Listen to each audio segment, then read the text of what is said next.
बिस्मिल्लाहिर्रहमानिर्रहीम। नाज़रीन अस्सलाम वालेकुम। मैं हूं आपका मेज़बान साबिर शाकिर। वफाकी दारुल हुकूमत इस्लामाबाद से कुछ ताज़ा तरीन इत्तलाआत और अहम मालूमात आपके साथ शेयर करनी है। 4-5 खबरें हैं। मुकाबला सख्त है, हाथ पांव फूले हुए हैं, इसमें कोई शुबह नहीं, कोई शक नहीं।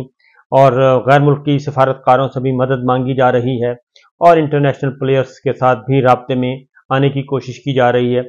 और हर तरफ एक ही दुहाई है कि जनाब हमें इलेक्शन हमें बस दिलवा दें, इख्तदार हमें दिलवा दें और इसके अलावा कुछ नहीं हमें चाहिए, क्योंकि इख्तदार मिल गया तो उसके बाद फिर मजीद क्या चाहिए। बहरहाल सूरत हाल इस वक्त यह है कि अगवा बराए बयान का सिलसिला जारी और सारी है।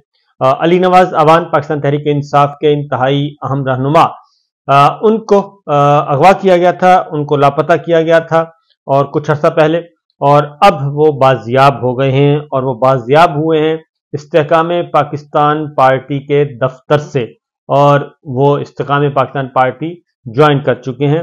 उनको कहाँ रखा गया, किस हालत में रखा गया, ये तो आने वाला वक्त बताएगा, क्योंकि इससे पहले फर्रुख हबीब उनको गवादर से उठाया गया था और वो भी कुछ 4 हफ्ते के बाद वो बाजियाब हुए थे इस्तेहकाम पाकिस्तान पार्टी के दफ्तर से। तो इसी तरीके से अब अली नवाज अवान साहब, इसी तरीके से कल रात उठाया गया नकई, सरदार नकई को, जो कि उकाड़ा से उनका ताल्लुक है, उनको इस्लामाबाद से मिसिंग थे वो भी आज इस्तेहकाम पाकिस्तान पार्टी के दफ्तर से बरामद हुए और वो भी इस्तेहकाम पाकिस्तान पार्टी ज्वाइन कर चुके हैं।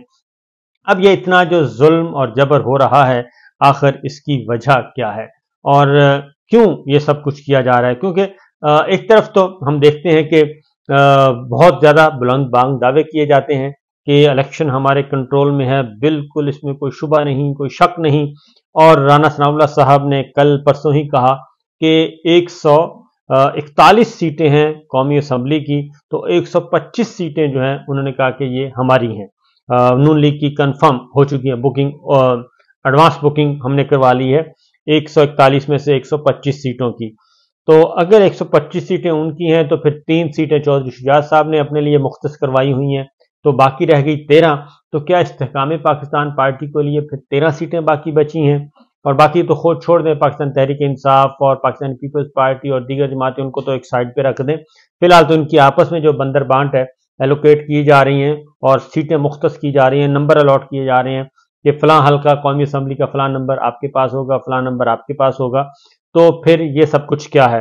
तो बहरहाल ये ख्वाबों की दुनिया है, ख्वाबों की दुनिया में रह रहे हैं। बहुत जल्द ये जाग जाएंगे कि क्या होगा। आपको मैंने एक गुफ्तगू भी सुनवानी है और वो है, अली नवाज अवान साहब ने कुछ अर्सा पहले ही इस खदशे का इजहार कर दिया था कि उनका भी कोई ना कोई बयान आ सकता है, कोई उनकी वीडियो आ सकती है।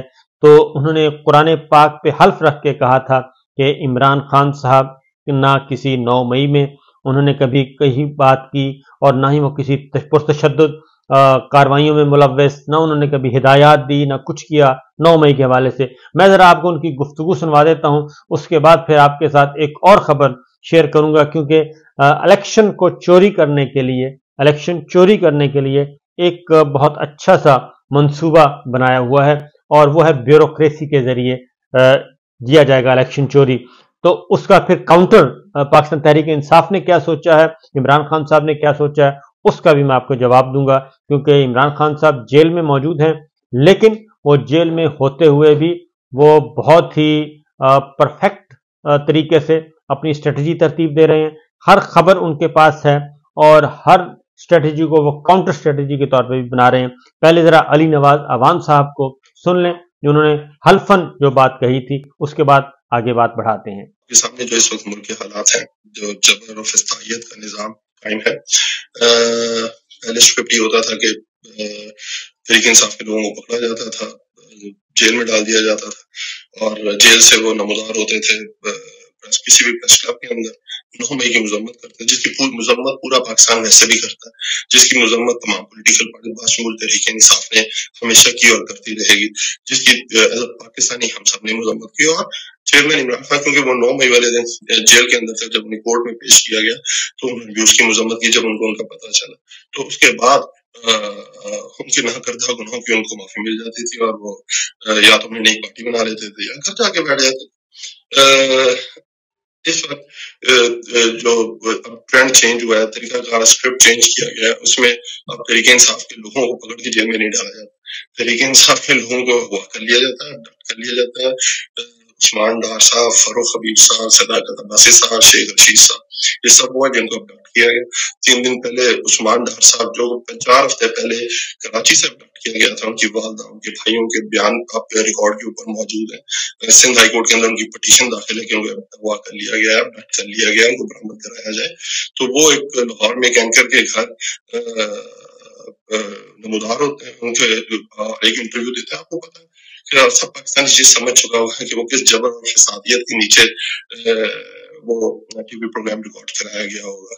آج جو میں مین بات آپ سے کرنا چاہتا ہوں ایز اے مسلمان، میں یہ حلف اٹھاتا ہوں، میں یہ بات حلف پہ کرتا ہوں کہ مجھے تحریک انصاف سے منسلک ہوئے لگ بھگ 21 سال ہو گئے۔ میں 2003 میں تحریک انصاف میں شامل، اس کے اندر لامحالہ میٹنگز ہوئی ہوں گی چیئرمین صاحب کے ساتھ، کبھی جنرل سیکرٹریز کے ساتھ، کبھی ریجنل جنرل سیکرٹریز کے ساتھ، اور اس طرح کی جس طرح پولیٹیکل اسٹرکچر ہوتا ہے پولیٹیکل پارٹیز کا۔ آج تک چیئرمین تحریک انصاف نے کبھی بھی کسی بھی تنصیبات پہ، چاہے وہ سرکاری تنصیبات ہو، چاہے وہ ملٹری تنصیبات ہو، یا چاہے وہ پرائیویٹ تنصیبات ہو، کبھی بھی چلاؤ گھراؤ توڑ پھوڑ کی کبھی بھی کوئی انسٹرکشن، کبھی بھی کوئی مشورہ، کبھی بھی کوئی آرڈر آج تک نہیں دیا۔ وہ ہمیشہ جو بات کرتے تھے وہ امن کی بات، اور وہ جو بات کرتے تھے امن کی، وہ اس کا ٹریک ریکارڈ ثابت کرتا ہے 97 سے لے کے آج تک۔ آپ دیکھیں، ہم نے چیف جسٹس موومنٹ میں شریک ہوئے، لانگ مارچ ہوئی، ایک گملہ نہیں ٹوٹا۔ ہم نے ڈرونز کے خلاف امن مارچ کیا، ایک گملہ نہیں ٹوٹا۔ وزیرستان کا ایک گملہ نہیں ٹوٹا۔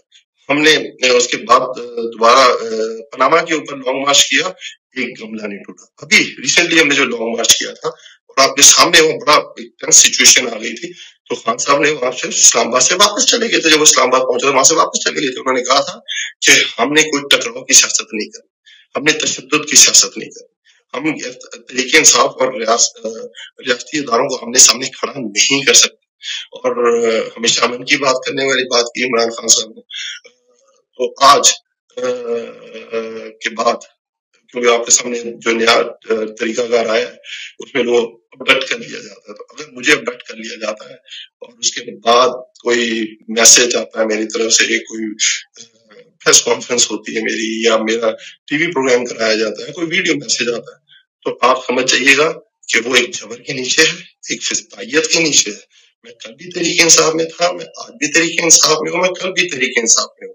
ہم پاکستان کو آگے لے جانا چاہتے ہیں، ہم پاکستان کے مسائل ختم کرنا چاہتے ہیں۔ آئے مل کے ہمارا ساتھ دیں، اور انشاءاللہ تعالیٰ وہ دن قریب ہے جب خان صاحب عزت کے ساتھ باہر آئیں گے اور ہم ایک نیا پاکستان حاصل کریں گے۔ بہت شکریہ۔ یہ تھے علی نواز اعوان، سابق رکن قومی اسمبلی، اور جنہوں نے آج تحریک استحکام پاکستان پارٹی کے دفتر میں جنہیں دیکھا گیا، اور جن کے آپ دیکھ رہے تھے کہ ان کو جو ایک مفلر ہے وہ ان کے گلے میں ڈالا جا رہا تھا۔ تو صورتحال یہ ہے کہ یہ علی نواز اعوان صاحب کچھ عرصہ پہلے بتا چکے تھے، اور وہی ایگزیکٹ وہی کچھ ہوا۔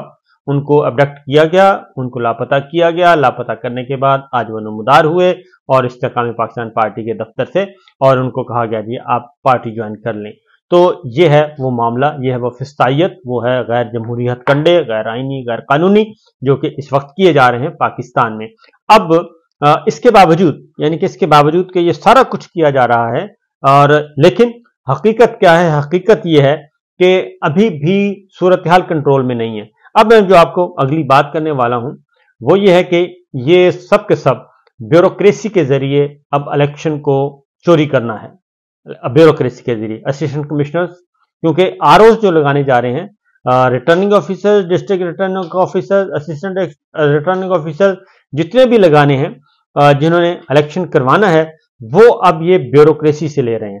وہ اے سی ہوں گے، وہ اے ڈی سی آر ہوں گے، وہ اے ڈی سی جی ہوں گے، یعنی ڈپٹی کمشنر سے نیچے رینک کے 17 اور 18 گریڈ کے آفیسر جو ہیں وہ لیے جائیں گے، ان کی لسٹیں بنائی جا رہی ہیں، اور وہ الیکشن کروائیں گے تاکہ اپنی پسند کے نتائج حاصل کیے جا رہے ہیں، کیونکہ اس وقت نوکرشاہی کو اپنے کنٹرول میں لیا ہوا انہوں نے، اور جوڈیشری کے اگینسٹ، اور یہ بہت ہی आपको इसके अलावा एक और खबर आपको दूंगा इंशाल्लाह, वो अगले व्लॉग में, क्योंकि पहले ये खबर मुकम्मल कर लूँ। तो लिहाजा पाकिस्तान तहरीक इंसाफ इमरान खान साहब ने ये किया है, उन्होंने उन तक ये बात पहुंच चुकी है कि धांधले का प्रोग्राम बनाया हुआ है, क्योंकि इलेक्शन तो इन्होंने जीतना नहीं है। जो इस वक्त जितने भी सर्वेज आ रहे हैं वो खाब पाकिस्तान के अंदर से हो रहे हैं, या एनजीओस करवा रही हैं, या इंटरनेशनल एजेंसीज करवा रही हैं, वो सब के सब जो सर्वेज आ रहे हैं उसमें पाकिस्तान तहरीक इंसाफ नंबर 1 पे है, वो रहेगी। और ये सिर्फ किसी एक इलाके में नहीं, थ्रू आउट पूरे मुल्क में, मरकज समेत चारों सूबों में इस वक्त पाकिस्तान तहरीक इंसाफ नंबर 1 पे है। उसमें उसको चेंज करने के लिए यही हरबे इस्तेमाल किए जा रहे हैं। पार्टी वफादारियां तब्दील करवा लो, पार्टी से लोग उठा लो, और जैसा कि अली नवाज अवान ने भी बताया आपको, वही सारा धंधा हो रहा है और उसी तरीके से किया जा रहा है। जबकि दूसरी जानिब जो जमीनी हकायक हैं, आपने देखा बहुत अफसोसनाक मनाजर थे जो एक झंग के एमपीए के साथ, साबिक एमपी के साथ हुए। फिर चारसदा की सिचुएशन देख लें, खैबर पख्तूनख्वा में एक बिल्कुल माहौल मुख्तलिफ हो रहा है, और वहां पे ये पुलिस गर्दी भी वहां पे नहीं चल सकती। ये एक और काम मैं आपको बता दूं कि संगीन तरीन हालात होने वाले हैं, संगीन तरीन।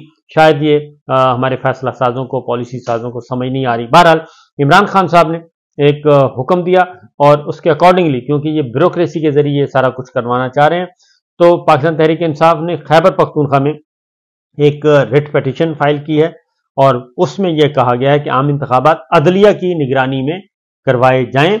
और उन्होंने, पाकिस्तान तहरीक इंसाफ ने यह दरखास्त जो की है वो तर्जमान मुअज्जम भट्ट एडवोकेट ने दायर की है, जिसमें मौक़िफ़ इख्तियार किया गया है कि आर्टिकल 2183 के तहत साफ, शफाफ और गैर जानिबदार इलेक्शन कराना लाजमी है, और इसलिए गवर्नर खैबर पख्तूनख्वा और निगरान हुकूमत जो सूबाई है खैबर पख्तूनख्वा की, वो उसकी आइनी हैसियत भी मुतनाज़ है, और ये फैक्ट है।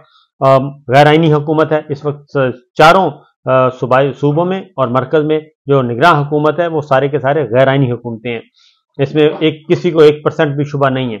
आइनी हैसियत उसकी मुतनाज़ हो गई है, वो कहते हैं, और इसलिए तहरीक इंसाफ को सूबे में सियासत के यकसा मौके फराहम नहीं है, लेवल प्लेइंग फील्ड नहीं मुयस्सर, और जलसे और कन्वेंशन तक की इजाज़त नहीं है, और पार्टी की मरकजी और सूबाई मुकामी क़यादत गिरफ्तार है, ये भी फैक्ट है, और मुकदमात का सामना है, ये भी फैक्ट है, और सारे के सारे लोग रूपोश हैं।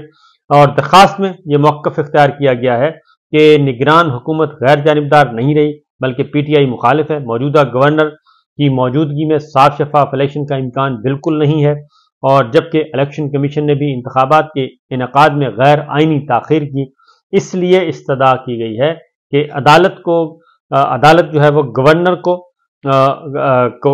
को और साफ शफाफ इलेक्शन के इनेकाद के अमल में दखल अंदाजी से रोके, सूबे में साफ और शफाफ इंतखाबात जुडिशल अफसरों के जरिए करवाए जाएं। और वफाकी हुकूमत, सूबाई हुकूमत, गवर्नर KP के election commission Khyber, union of journalist और पेशावर में पेशावर प्रेस क्लब को फरीक बनाया गया है, क्योंकि इसलिए कि प्रेस क्लब में ये प्रेस कॉन्फ्रेंस हो रही हैं, वहाँ पे लोगों को अगवा उठाया जाता है, वहाँ पे ले जाया जाता है, और पार्टी वफादारी तब्दील की जाती है। और आपको पता है कि गवर्नर खैबर पख्तूनख्वा जो मौलाना साहब के समधी हैं, तो ये भी एक सिलसिला चल रहा है। तो ये है जनाब ज़मीनी हक़ाइक़, ये है ग्राउंड रियलिटी। और दूसरी जानिब कुछ और भी मामला तय पाए जा रहे हैं, लेकिन सूरत हाल कंट्रोल में नहीं है। सिर्फ ये मैं अपने व्यूअर्स को बता दूं। और एक और जमात भी याद आया कि एक और जमात भी मैदान में उतर रही है। डॉक्टर ताहिरुल क़ादरी साहब पाकिस्तान अवामी तहरीक जो कि किनाराकश हो गए थे, लेकिन मौजूदा सूरत हाल को देखते हुए उनके रहनुमाओं ने भी एक प्रेस कॉन्फ्रेंस कर दी है, और उन्होंने कहा है कि जी डॉक्टर ताहिरुल क़ादरी साहब के हुक्म पर पाकिस्तान अवामी तहरीक जो है वो इंतखाबात में हिस्सा लेगी, और जहां जहां भी उन्होंने बंदे खड़े करने हैं वो अपने बंदे खड़े करेंगे, और पार्टी दोबारा से एक्टिव हो गई है।